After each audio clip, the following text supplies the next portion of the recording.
Intense emotion হলে আমাদের ব্রেনের যে ইমোশনাল সিস্টেম সেটা খুব দ্রুত কার্যকর হওয়া শুরু করে। তখন কি হয়? আমাদের লজিক কাজ করে না, যুক্তি কাজ করে না। আমরা রিজনিং করতে পারি না ওই সময়টাতে। এবং এখানে ডিবিটি বা ডায়ালেকটিক্যাল বিহেভিয়ার থেরাপির টেকনিকগুলো এই এই ক্ষেত্র বিশেষে খুব ভালো কাজ করে। তো যদি রাগ বা কষ্ট অনেক বেশি হয়ে যায়, এমন একটা সময় মানে হঠাৎ ধরেন পিক হয়ে গেছে, এখন আপনি সহ্য হচ্ছে না। তখন আপনি কি করবেন? ওয়েল আমি অন্য আমাদের ভিডিও যদি দেখে থাকেন হয়তো আগেও দেখেছেন আমি একটা টেকনিকের কথা শেয়ার করেছি যে ডেভিডের একটা টেকনিক আছে ওটা হলো stop STOP STOP S for stop T for take a breath O for observe P for proceed but wisely আমি একটু ব্যাখ্যা করে দিচ্ছি স্টপ মানে হলো আগে থামতে হবে আমি যা করছি তা সেখানে থামবো আমি যা চিন্তা করছি চেষ্টা করবো সেটাও থামানোর আমি যা করছি সবকিছু থামিয়ে দিব এটা হলো স্টপ কেন তারপরে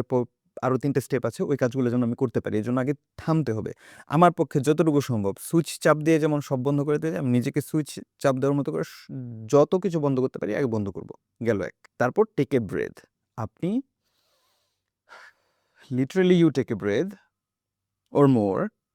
তারপর টেক এ ব্রেথ মানে একটু রিল্যাক্স করেন হ্যাঁ স্টপ হয়েছেন এখন আগে একটু সময় নেন একটু সময় নিজেকে দেন ওকে নিজেকে একটু সময় দিলাম তারপর অবজার্ভ বাহিরে অবজার্ভ করতে হবে ভিতরে অবজার্ভ করতে হবে বাইরে আপনার এনভায়রনমেন্ট আপনি দেখেন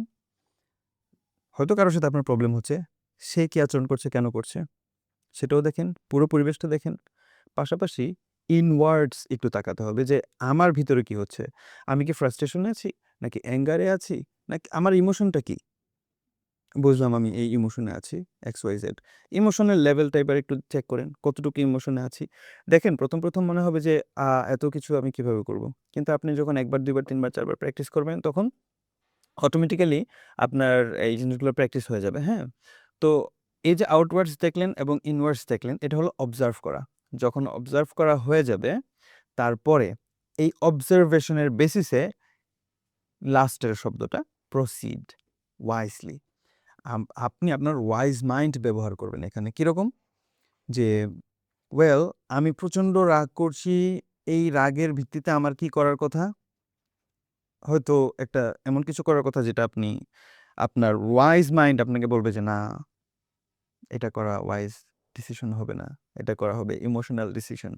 সো প্রত্যেক মানুষের মধ্যে একটাও কিন্তু ওয়াইজ মাইন্ড আছে অথবা এটার জন্য আপনি এভাবে কল্পনা করতে পারেন আপনার একটা ফ্রেন্ড অথবা আপনার একজন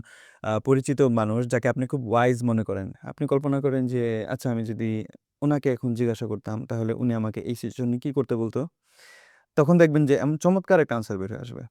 সেই আনসারটা আপনি নিতে পারেন এটা হলো স্টপ টেকনিক STOP এটা একটা ডিভিডি টেকনিক ইন্টেন্স ইমোশন সেটা হোক অ্যাঙ্গার হোক